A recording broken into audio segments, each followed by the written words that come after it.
नमस्कार। News plus के विश्लेषण कार्यक्रम में आपका स्वागत है। बिहार की सरजमी पर चुनावी समर का आगाज हो गया है।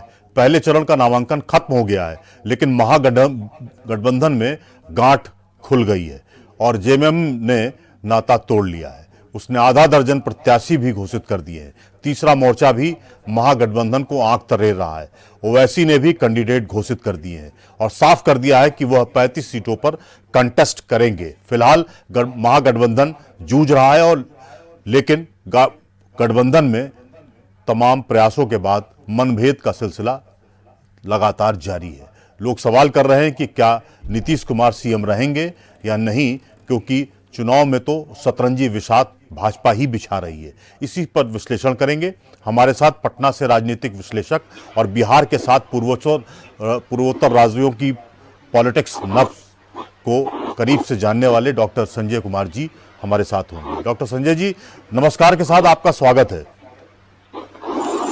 डॉक्टर साहब, बिहार का चुनाव क्या आपको फंसता हुआ देख रहे हैं क्या? दूसरा, महागठबंधन में और गठबंधन में अभी तक ये माना जा रहा था कि नेक टू नेक लड़ाई है, अब कुछ सिचुएशन बदली है क्या?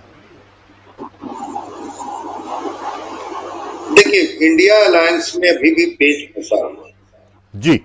एनडीए ने तो जो कुछ भी था उनको किसी न किसी तरह से स्मूथ कर लिया। उनके जो अलायंस के पार्टनर हैं वो अलायंस के पार्टनर मान गए हैं। उनके अंदर में कहीं कोई विवाद नहीं।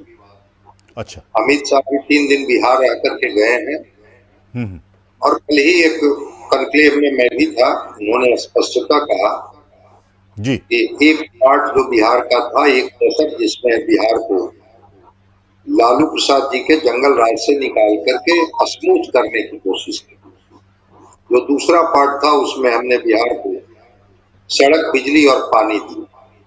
और तीसरा पार्ट है जिसमें हम बिहार को एक नई औद्योगिक नीति देंगे, जिसमें एआई और आईटी सेक्टर के रूप में बिहार अपने को एस्टेब्लिश करे। तो अपनी वो पॉलिसी पर बात कर रहे हैं, अपने रोड मैप पर बात कर रहे हैं, अपने ब्लूप्रिंट पर बात कर रहे हैं। 28 से प्रधानमंत्री जी भी बिहार आ रहे हैं, लगातार संभवतः 5 या 6 दौरे उनके हैं बिहार। वही इंडिया गठबंधन के पेच अभी फंसी हुई है जी। केवल अधिकृत तौर पर लेफ्ट की पार्टियों ने और कांग्रेस उम्मीदवारों की सूची जारी की जी। 28 उम्मीदवार, 48 उम्मीदवारों की सूची वो पहले जारी किए थे। कल 5 उम्मीदवारों की सूची और जारी किए हैं। आरजेडी ने अभी तक कोई सूची नहीं जारी की, वो सीधे सिंबल दे रहे हैं। कई सीटें ऐसी हैं जहां पर कांग्रेस सीपीआई के उम्मीदवार हैं, कांग्रेस आरजेडी के उम्मीदवार हैं। ये 9-10 सीटें ऐसी। कुटुंबा सीट जहां से जी कांग्रेस के प्रदेश अध्यक्ष राजेश राम लड़ रहे हैं, वहां से राजद पूर्व मंत्री सुरेश पासवान को मैदान में उतारने की तैयारी में लग गई। अच्छा। और हम कह रहे हैं कि दलित न झुका है न झुकेगा। भाई, प्रदेश अध्यक्ष भी कांग्रेस के आरजेडी के साथ 2-2 हाथ करेंगे जी। तो एनडीए को कितना ये टक्कर देंगे, समझने वाली बात है। ठीक बात है। तो कांग्रेस इनके आरजेडी और मुकेश सहनी और लेफ्ट, इनके बीच में एक कोऑर्डिनेशन का भाव दिख रहा है, जिसको हम लोग का समन्वय होना चाहिए था, वो नहीं। और कांग्रेस 13 तारीख से लगातार, राहुल गांधी जी देश में है, इसके पहले वो कोलंबिया में थे। तेजस्वी जी से उनकी मुलाकात बातें नहीं होती है। वो शिमला जा रहे हैं, गुवाहाटी जा रहे हैं, चंडीगढ़ जा रहे हैं। तेजस्वी जी के साथ बैठ करके कोई मुलाकात नहीं। अब इंडिया गठबंधन में कल नामांकन का अंतिम दिन जी। अब अगर पेच कल तक नहीं सुलझा तो क्या ये लोग फ्रेंडली फाइट में जाएंगे? क्या ये लोगों का अलायंस अभी ही ब्रेक कर गया, जिसको लेकर के संभावना व्यक्त की जा रही है कि क्या इंडिया अलायंस दरक रहा है? जी। क्या कांग्रेस प्रदेश अध्यक्ष के खिलाफ भी आरजेडी उम्मीदवार दे देगी? तो इस तरह से कई पेच फंसे हुए हैं। तेजस्वी यादव की न मुलाकात हो पा रही है, न बात हो पा रही है। और जेएमएम तो कह ही रही है, जो इनके अलायंस के पार्टनर थे कि भाई हम 6 सीट पर लड़े। जी। तो इंडिया गठबंधन इतना उदासीन क्यों है, या इस चुनाव को इतना हल्के में क्यों ले रहा है, जबकि एनडीए सत्ता में है, मजबूत है, जी। लगातार वो कहते रहा है कि हम डबल इंजन की सरकार चला रहे हैं। इस उदासीनता का कारण मुझे नहीं समझ में आ रहा है कि आखिर चुनाव के मुहाने पर आकर के जब रणभेरी बच चुकी है, जी। न अभी तक इनका कोई स्टार प्रचारकों का लिस्ट में देख रहा हूं, उधर मैं देख रहा था जी। आरजेडी ने स्टार का प्रचारक नहीं बनाया, लेकिन बीजेपी ने बना दिया, जेडीयू ने बना लिया, चिराग पासवान ने बना लिया। तो कहीं न कहीं से तो लगता है कि इंडिया गठबंधन में कोऑर्डिनेशन का अभाव है, संवादहीनता की स्थिति है। शायद डायलॉग होता तो इस तरह की स्थिति नहीं आती। देखते हैं कल तक कौन सी और तस्वीर आती है। अभी तक तो तस्वीर यही है। डॉक्टर साहब, आपको मतलब जैसा हमको अब लग रहा है, जेएमएम अब अलग हो गया ही है, बिल्कुल डिक्लेयर्ड कर दिया उसने। हम एक मान के चलें कि महागठबंधन में फूट हो गई है, आधा दर्जन टिकट घोषित कर ही दिए हैं, ओवैसी ने 25 सीट टिकट घोषित कर ही दिए हैं। क्या आपको लगता नहीं इतना झंझावात है, उसके बीच में महागठबंधन कोई सीधी सीधी बैटल को देख पाएगा? मुझे लग रहा है सब वहां पर अपना अपना स्वार्थ देख रहे हैं, कोई महागठबंधन की बात नहीं कर रहा है। नहीं, स्वार्थ देखना तो अच्छी बात है, स्वार्थ देखें, अपने जी। पार्टी के हितों का ध्यान रखें। लेकिन आपने जब अलायंस बनाया 243 पर तो आप लड़ नहीं रहे हैं। अब हाँ। तो एक सीटों का एक गणित बिठाया कि आप इतना पर लड़ेंगे, आप इतना पर लड़ेंगे। जी। फिर अलायंस बना करके जो कंफ्यूज आप पीपुल को किए हुए हैं, जो आपके मतदाता हैं, उनके बीच में स्पष्ट संकेत नहीं जा रहा है, मैसेज नहीं जा रहा है। जी। तो इससे मैं मानता हूं कि इंडिया गठबंधन तो जरूर कमजोर दिख रही है।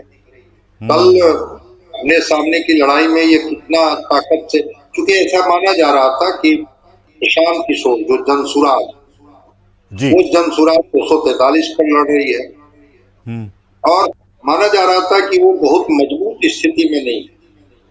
ठीक है, उनका प्रोजेक्ट होगा, लेकिन ऐसा नहीं होगा कि वो बहुत उनकी विनिएबिलिटी की पॉसिबिलिटी है। तो लड़ाई माना जा रहा था कि कांग्रेस वर्सेज इंडिया गठबंधन में होगा, जी।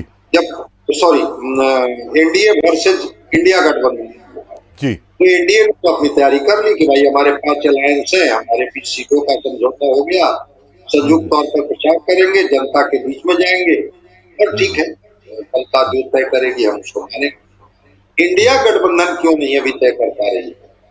मैं आपको बता दूं, आपको जानकर के आश्चर्य होगा, कांग्रेस के प्रदेश अध्यक्ष के लिए जी। राजद के पूर्व मंत्री सुरेश पासवान को प्रत्याशी बनाया गया है। उन्होंने कहा हम 20 अक्टूबर को नामांकन करेंगे, पार्टी हमारे साथ अडिग है। उनके समर्थकों ने कहा वो लड़ ले, राजेश राम के बारे में कह रहे हैं, जनता तय करेगी कौन से।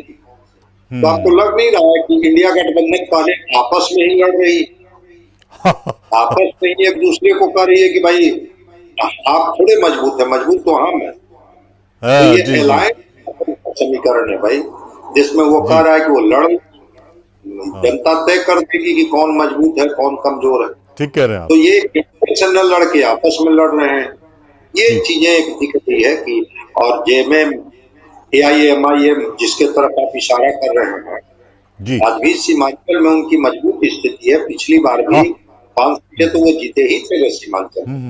ठीक कह रहे हैं आप। वो वैसे लगातार सीमांचल में कुछ दिन पहले तक कैंप किए हुए थे, जी। और वहां के यूथ को उन्होंने समझाया था कि आपके हिस्से में सीट कितनी है, और जब सीट नहीं आई तो आप अपनी ताकत दिखाएंगे या अपने बूथ को गिरवी रखेंगे किसी के साथ, इस वजह से बीजेपी सत्ता में आ जाएगी। जी। तो उन्होंने भी समझौरा है। तो अगर कास्ट रीडन सोसाइटी को ही मान लिया जाए कि बिहार में अगर वह भी है, तब भी पर हाथ रख करके अलायंस के पार्टनर आपस में लड़ रहे हैं। ये मुझे लगता है कि शायद इंडिया गठबंधन का ये कमजोर पक्ष दिख रहा है। ठीक कह रहे हैं आप साहब। डॉक्टर साहब, इसी तारतम्य में एक चीज है, कांग्रेस में भी आपको कहीं ना कहीं बगावत जैसी स्थिति दिख रही। गजानन शाही ने पार्टी को छोड़ दिया है और उनके साथ और भी तमाम स्थानीय नेता भी चले गए हैं। एक जानकारी ये भी कि जिनको टिकट नहीं मिला उसमें एक दो लोग भी उनके क्लब में जा चुके हैं। आपको क्या लगता है कि कांग्रेस को भी मुश्किल हो रही है अपनी विद इन पार्टी? अपर बिहार से पिछली बार वो चुनाव लड़े थे और सुदर्शन सिंह से वो 1000 कुछ मतों से हार गए थे गजानन सिंह। जी और जी सर। गजानन साहब की जगह पर इस बार त्रिशूलधारी सिंह को कांग्रेस ने वहां उम्मीदवार बना दिया। तो ठीक है, स्वाभाविक है कि वो पार्टी छोड़ेंगे। मैंने तो कहा कि कांग्रेस में भी तो उसके सदाकत आश्रम के दफ्तर में भी कल बहुत ये शोर हुआ।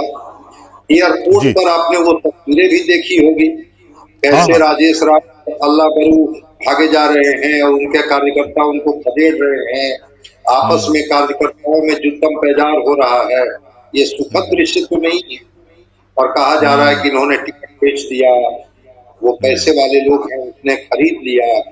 तो कांग्रेस की सेहत तो ऐसे ही पहले से गड़बड़ है। बिहार में कोई जी जी। संगठन उनकी, और वोट अधिकार यात्रा में राहुल गांधी घूमे, तेजस्वी जी उनके साथ घूमे, थोड़े उनके हाँ। झंडे दिखे, थोड़े कार्यकर्ताओं को संजीवनी मिल गई, फिर राहुल गांधी कोलंबिया चले गए, कह के अब हो गया बिहार, अब हम जीत लिए बिहार। तो भाई जब न उनका नेतृत्व खड़ा है, न नेता खड़े हैं, सब कुछ ऐसे ही चल रहा है। अब कृष्णा अल्लाह बरू प्रभारी जरूर है बिहार, जी लेकिन जी। मुझे नहीं समझ आता है कि कृष्णा अल्लाह बरू को बिहार की ज्योग्राफी कितनी समझ। तो ठीक कह रहे जो हैं। बिहार के लोग हैं, मजबूत लोग हैं कांग्रेस के, वो जी सर। बहुत सक्रिय नहीं दिखते हैं। आला कमान आज भी कांग्रेस में तय करता है कि कौन लड़ेंगे नहीं लड़ेंगे। हाँ हाँ। आरजेडी जिनके साथ मिलकर के आप लड़ते थे, और आरजेडी की ताकत और आपकी ताकत, जो भी आपकी ताकत थी, मिल करके परिणाम देता था। आरजेडी के साथ आपके संबंध ही अच्छे नहीं है। अभी तक जब सीट ही का फैसला नहीं हुआ है, कुछ सीट ऐसी है जहां आरजेडी भी अपना उम्मीदवार दे रही है, कांग्रेस भी उम्मीदवार दे रही है। और मैंने तो कहा कि छोड़ दीजिए वो 8-9 सीट, पहले तो हाँ। राजेश राम के खिलाफ वो लड़ने के लिए करेंगे, कल नामांकन करेंगे और बता देंगे अच्छा। उनको कि ताकत उनकी कितनी। अभी क्या कांग्रेस लड़ेगी जब उनके ठीक है। अध्यक्ष ही को खदेड़ा जा रहा है कि चलिए यहाँ से निकलिए और यहाँ से हाँ हम लड़ेंगे चुनाव। तो शायद राहुल गांधी जी का प्रेजेंस होता बिहार में, वो जी। गुवाहाटी और ये चंडीगढ़ और शिमला न जाके बिहार में भी रहते और एक समन्वय स्थापित करते, आरजेडी से बातचीत करते, टिकटार्थियों को समझाते, जिनका टिकट कट गया है उन बागियों के साथ बैठ के बात करते, जैसा कि बीजेपी कर रही है। मैं आपको उदाहरण जी दे रहा हूँ जी। कि उपेंद्र कुशवाहा जब नाराज हो गए और उन्होंने कहा कि ऑल इज नॉट वेल, तो रात भर उनके यहाँ नित्यानंद राय ने कोशिश की उनको समझाने, और वहां से भी बात नहीं बनी तो अमित शाह से उन्होंने बात कराई और उनको सुबह के फ्लाइट से लेकर के दिल्ली चले गए। और अमित शाह जी ने उनको आश्वस्त किया कि कुशवाहा जी अब आप चुनाव के मैदान में हैं, लड़िए और जो आपकी इच्छा है चुनाव के बाद हम लोग सक्षम हैं, आपकी इच्छा अधूरी नहीं रहेगी, पूरी की जाएगी।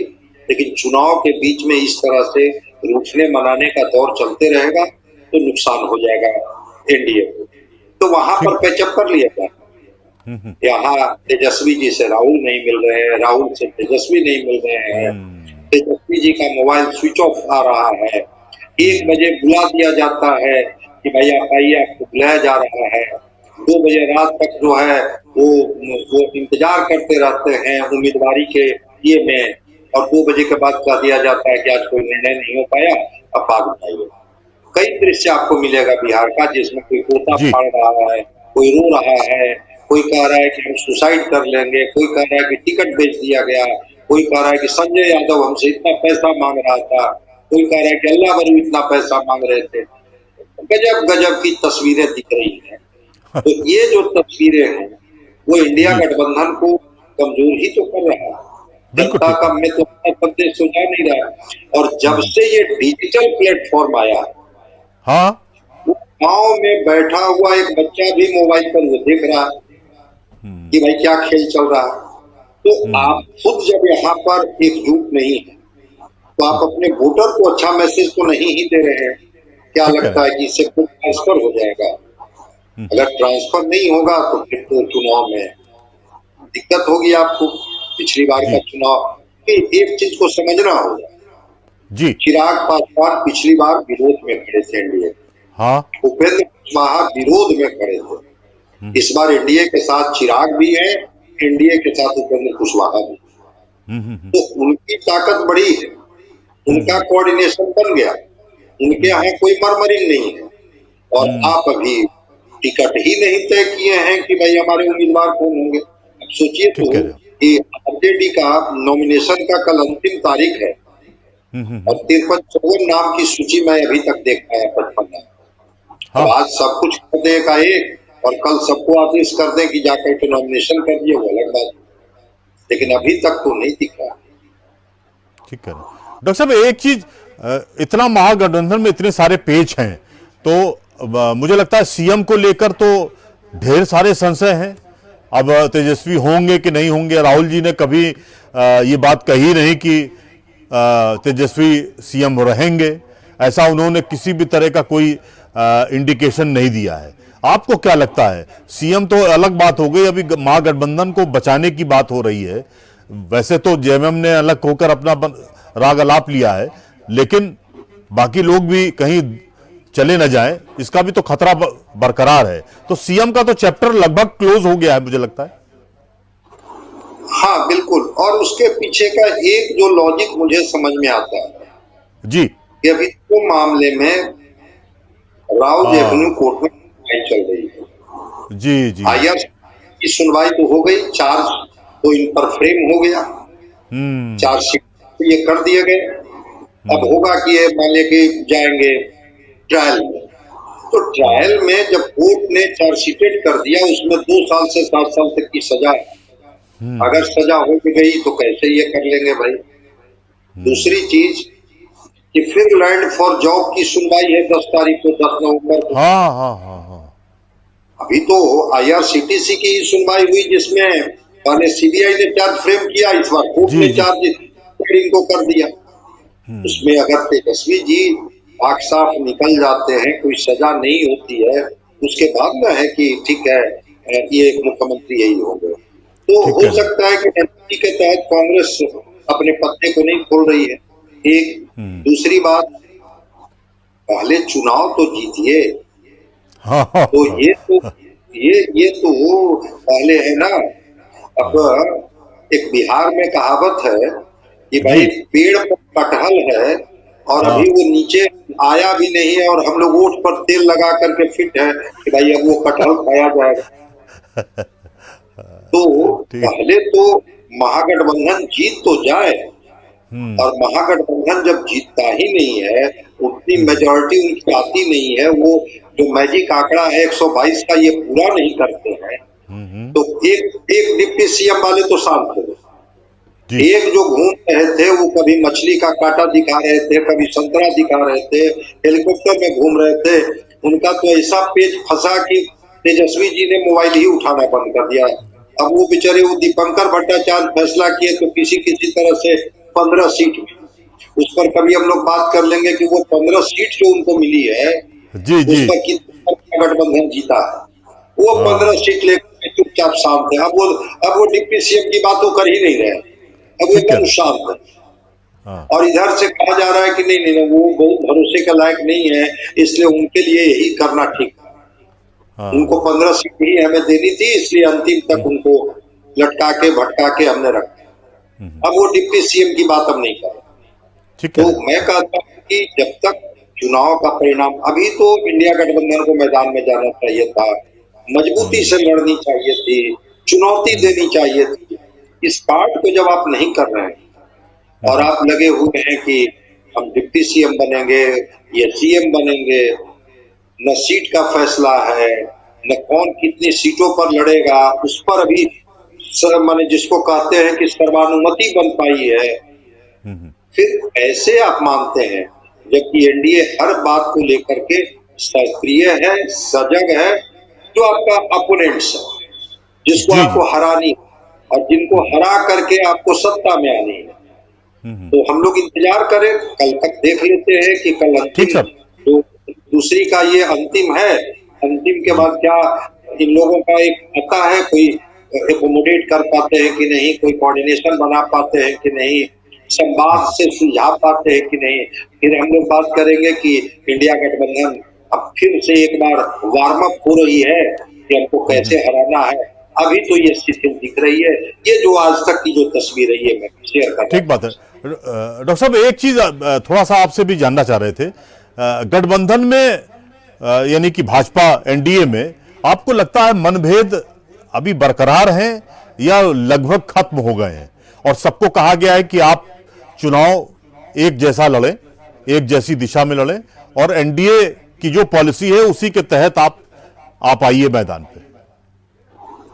नहीं, अगर मनभेद है भी तो अब क्या कर लेंगे भाई। जी मान लिया जाए कि आपको पता है कि क्या जेडीयू अकेले 243 पर लड़ नहीं सकती है, हाँ। बीजेपी भी अकेले 243 पर लड़ नहीं सकती। बाकी जो इनके अलायंस पार्टनर हैं तो उनको बेटा को लड़ाना है, बहू को लड़ाना है, समधी को लड़ाना है, समधी को लड़ाना है, परिवार में टिकट बांटनी है, तो कौन सा मतभेद रखेंगे। जो जातीय छत्रप की वो बात करते हैं, जिसको वो रिप्रेजेंट करते हैं, क्या जी उनकी जी। जाति पे उनको दिखाई नहीं पड़ता है कि जो भी उनको टिकट मिले हैं उनको परिवार के बीच में बांट देनी है। तो परिवार के बीच में टिकट बांटनी है, अब वो जी समाज से जुड़ानी है, तो उनका समाज समझ रहा है कि हमको किसके साथ खड़ा रहना है। इसलिए मैं मानता हूं कि वहां कोई डिफरेंस नहीं है। नीतीश कुमार मुख्यमंत्री के अगर दावेदार हैं, नीतीश कुमार के नेतृत्व में चुनाव लड़ा जा रहा है, जी। तो नीतीश कुमार के लोग टिकट नहीं मिलने के बाद भी नीतीश कुमार के साथ खड़े हैं, ये सच्चाई है। और बीजेपी को लग रहा है कि अगर इस चुनाव में हमने बाजी नहीं मारी तो जी इससे अच्छा मौका नहीं मिलेगा। इसलिए बीजेपी भी एड़ी चोटी का पसीना एक किए हुए है। इसलिए ठीक। मनभेद जैसी बात भी है तो सरफेस पर ये लोग नहीं आने रहे हैं और कोशिश में है कि किसी तरह से एनडीए की सरकार बन जाए। तो चिराग हो, जीतन मांझी हो, उपेंद्र कुशवाहा हो, जेडी हो, बीजेपी हो, सब लोग अपनी पूरी ऊर्जा लगाए हुए हैं। इसलिए मनभेद के बाद भी उनकी एकजुटता दिख रही है, सरफेस पर कोई मरमरिंग नहीं। ठीक बात है। डॉक्टर साहब एक चीज, गिरिराज सिंह जी ने एक मुस्लिमों पर एक प्रतिकूल टिप्पणी की है, वो टिप्पणी तो हम वहीं आपको बयां कर सकते हैं।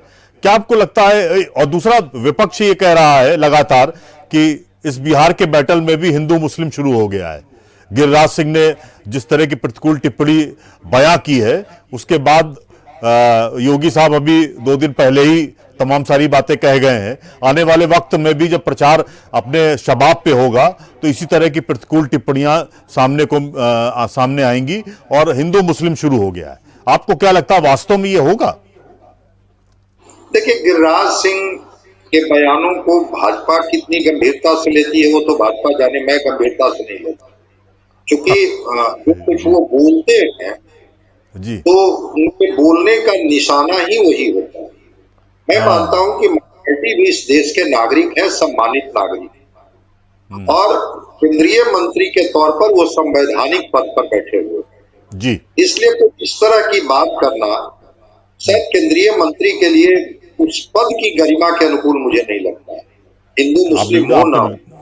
जी जी लेकिन गिरिराज सिंह की भाषा कोई बहुत वैसी भाषा मुझे नहीं लगती है जो लगता है कि नहीं, जो एक समाज के बीच में एक सौहार्द का वातावरण बने, उसकी ठीक भाषा है। होती। योगी जी की भाषा को मैं थोड़ा दूसरे रूप में देखता हूँ। जी योगी जी ने कोई ऐसी बात नहीं की, वो आइडेंटिटी को लेकर के कहा, और आइडेंटिटी का सवाल कभी टीएन शेषन ने उठाया था जब वो चुनाव आयुक्त थे। उन्होंने जी भी कहा था कि हाँ बिल्कुल आइडेंटिफाई तो किया जाना चाहिए। अगर कोई बुर्के की आड़ में वैसे मतदाता मतदान करने जा रहे हैं जिनका की फोटो उनके वोटर लिस्ट के फोटो से मेल नहीं खा रहा, ठीक है। उनके आधार कार्ड के फोटो से नहीं मिल रहा, तो ये मिलान होना चाहिए। योगी जी ने वही बात कही। उन्होंने कहा कि ठीक है, वोट के लालच में आप उन लोगों को मत मौका दीजिए जो लोग किसी तरह से अपनी पहचान छिपा करके और किसी को फायदा पहुंचाते। ठीक है, उनको तत्काल फायदा हो जाएगा, लेकिन राष्ट्र को इसका घाटा होगा। तो योगी जी की बात को कुछ हद तक हम लोग उस नजरिए से भी देख सकते हैं कि जब वहां पर आंगनबाड़ी सेविका रहेगी बूथों पर, वो जी। महिला लोग रहेंगी, तो उन महिला लोगों से क्या पहचान छिपाना है भाई? मिलान तो होता ही है ना कि अच्छा ये वोटर लिस्ट में ये आपका फोटो है और यही आप हैं। उस मिलान करने में क्या दिक्कत है? वो ठीक बुर्का है। पहन के आए, किसी तरह से आए, लेकिन उसकी आड़ में पहचान छिपाने जैसी बात को लेकर के योगी जी ने कहा। उसका एक हो सकता है कि उसका एक नैरेटिव पोलराइजेशन भी हो, एक समाज को हाँ। मैसेज देना भी हो, लेकिन हम उसको टीएन शेषन के भी उस ये से एक्शन से जोड़ करके देखते हैं। जब कभी उन्होंने पहचान छिपाने को लेकर के कहा कि नहीं, पहचान तो आपकी होगी, आपको आइडेंटिटी प्रूफ तो देनी होगी, आपका जी। मिलान तो होगा। लेकिन गिरिराज सिंह की बात वो जब बोलते हैं तो फिर वो क्या बोलते हैं भाई? वो तो उनकी पार्टी के लोगों को अगर लगता है कि गिरिराज सिंह के बयान का हमें फायदा मिलता है तो उनकी पार्टी जाने, बिहार का तो उससे कोई भला होने वाला नहीं। ठीक बात है डॉक्टर साहब, हमें आपसे तमाम सारे विषय अभी आएंगे और तमाम सारी चीजें भी आएंगी सामने, उसको लेकर हम लगातार विश्लेषण आपसे भी करते रहेंगे ही। एक अंतिम सवाल आपसे जानना चाह रहे थे, 10,000 रुपए महिलाओं को दिए गए हैं नीतीश गवर्नमेंट ने, और तेजस्वी ने हर घर को नौकरी देने का वायदा किया है। ये दो अभी तक जो राजनीतिक फलक पे ये दो वायदे या कह लीजिए घोषणाएं बड़ी चर्चा का विषय बनी हुई हैं। अदर देन बिहार भी चर्चा का विषय बनी हुई है कि लोग तमाम विपक्ष कह रहा है कि 10,000 रुपए में महिलाओं के वोट नीतीश जी ने खरीद लिए हैं। मैं आपसे एक मतलब सारगर्भित टिप्पणी चाह रहा था कि इस पर क्या, ये किस तरह की बातें हैं? 3 करोड़ घर को कैसे नौकरी मिल जाएगी? भाई मैं तो साइंस का स्टूडेंट रहा हूं, जी। लेकिन इतना भी इकोनॉमिक्स मेरा कमजोर नहीं रहा है कि मैं कैलकुलेट नहीं कर सकता। ठीक कह रहे हैं आप। अब भाई 26 लाख कुल नौकरियां हैं बिहार में, जी। 3,17,000 करोड़ का बजट है बिहार का, हाँ हाँ हाँ। 8,10,000 करोड़ बिहार पर कर्ज है, जी 63 करोड़ रुपया प्रतिदिन बिहार ब्याज चुकाता है, 63 करोड़ रुपया। जी जी। और ये कहते हैं कि 2,75,00,000 परिवार बिहार में, अगर 26 लाख को माइनस भी कर दिया जाए तो बच जाएंगे, करीब करीब 3 हाँ। करोड़ परिवार। अब 2,75,00,000 में हर परिवार में एक सदस्य कोई नौकरी देखे, तो जी 2,75,00,000 परिवार को अगर 10,000 की भी ये नौकरी देंगे, हाँ। अब वो पैसा ये कहाँ से ले आएंगे मुझे नहीं पता। क्योंकि मैं जानता हूं कि जी। बिहार की अपनी आमदनी 22 से 23% है, 40 से हाँ। 41% केंद्र का कर मिलता है जिसमें हिस्सेदारी है, ठीक है। 18% की सब्सिडी मिलती है, तब भी 18% बिहार को कर्ज लेना पड़ता है वर्ल्ड बैंक से या केंद्र से। जी। और उसमें जो इनके पास 26 लाख है, इनका तो सैलरी समय पर दे नहीं पाते, कैपिटल इन्वेस्टमेंट पूरी तरह से जीरो कर देंगे। तो ये इकोनॉमिक्स तेजस्वी जी ही समझते होंगे भाई, हाँ। कि जब नहीं करनी है तो कुछ भी बोल दो, ये तो बात नहीं समझ। जी जहां तक 10,000 रुपए की बात है, जी सर। नीतीश कुमार ने किया है, 1,38,00,000 जीविका दीदियां हैं, उन्हीं के साथ हाँ। इनको क्लब किया गया है, 1.5 करोड़ महिलाओं को, और 10,000 रुपया इनको इंटरप्रेन्योरशिप के लिए दिया गया है। और कहा गया कि 6 महीने तक और आप बेहतर करेंगी तो हम 2 लाख रुपए का ऋण और देंगे। स्वाभाविक है कि महिलाओं के बारे में आपकी भी समझ होगी, मेरी भी समझ होगी, जी। कि थोड़ी भी राशि जब उनके हाथ में आती है तो उसका इस्तेमाल वो सही तरीके से करती है। हाँ, टाइमिंग को लेकर के आप सवाल कर सकते हैं कि ठीक है। चुनाव के समय अगर ये दिया गया तो घूस, नहीं तो और क्या। लेकिन वो 10,000 रुपए की राशि का क्या मतलब है? जिस 94 लाख परिवार सोशियो इकोनॉमिक सर्वे में बिहार में आया है, जी। जिसकी आमदनी 6,000 रुपया से भी कम है, मतलब 200 रुपया से भी कम जिसके परिवार में आमदनी है, उसके घर में अगर 10,000 रुपए की राशि चली गई तो उसका मतलब तो है। हम हाँ। लोग बात कर लेंगे कि उसके उपयोग होंगे कि दुरुपयोग होंगे। और जी सर। जहां तक असर की बात है, तो जी। महाराष्ट्र में तो हमने असर देखा, हाँ मध्य हाँ। प्रदेश में असर देखा, दिल्ली में असर देखा, हरियाणा में असर देखा। नाम उसका लाडली बहन हो या लाड़की बहन हो, हाँ जी। लक्ष्मी बहन योजना हो या जो हो, लेकिन महिलाओं के हिस्से में अगर थोड़ी रोशनी आई, मैया सम्मान योजना भी आपने झारखंड में देखा कि जी कैसे हारी हुई बाजी जीत में पलट गई। हेमंत सोरेन उसके प्रमाण है। सारी जी। एंटी इनकम्बेंसी खत्म हो गई। तो नीतीश कुमार का 10,000 रुपए की राशि, ऐसे महिलाएं इनके साथ गोलबंद है, इसका लाभ मिलते रहा है। जब भी बूथों पर लंबी कतारें लगती हैं तो कहा जाता है ये महिलाएं नीतीश कुमार के साथ खड़ी। क्योंकि ठीक है। साइकिल पोशाक से लेकर के 35% रिजर्वेशन से लेके डोमिसाइल से लेकर के 29% महिलाओं की पुलिस में भर्ती से लेकर के महिलाओं के प्रति जो किए हुए काम है वो नीतीश कुमार के साथ कहीं ना कहीं कनेक्ट होता है। उसमें इस 10,000 रुपए की राशि को भी अगर जोड़ दीजिए, वो नीतीश कुमार के साथ थोड़ा महिलाओं के प्रति संवेदना तो दिखाता ही है। देखते हैं। ठीक बात है। डॉक्टर साहब आपका बहुत बहुत धन्यवाद। और फिर आपके साथ मैं आपसे अनुरोध अभी से कर रहा हूं कि हम लोग लगातार हफ्ते में 2 दिन तो कम से कम बिहार के राजनीतिक परिदृश्य पर हम लोग चर्चा जरूर करेंगे, और आपका विश्लेषण हम सबके लिए एक बड़ा अहम होगा। तो आपका मतलब बहुत बहुत धन्यवाद। बिहार की बैटल सभी के लिए बहुत मुश्किल भरा है, और आने वाले दिनों में जुमारी जंग के साथ कड़वे शब्द भी सुनाई देंगे, पर चुनाव कौन जीतेगा अब ये कोई नहीं बता पा रहा है। धन्यवाद, नमस्कार।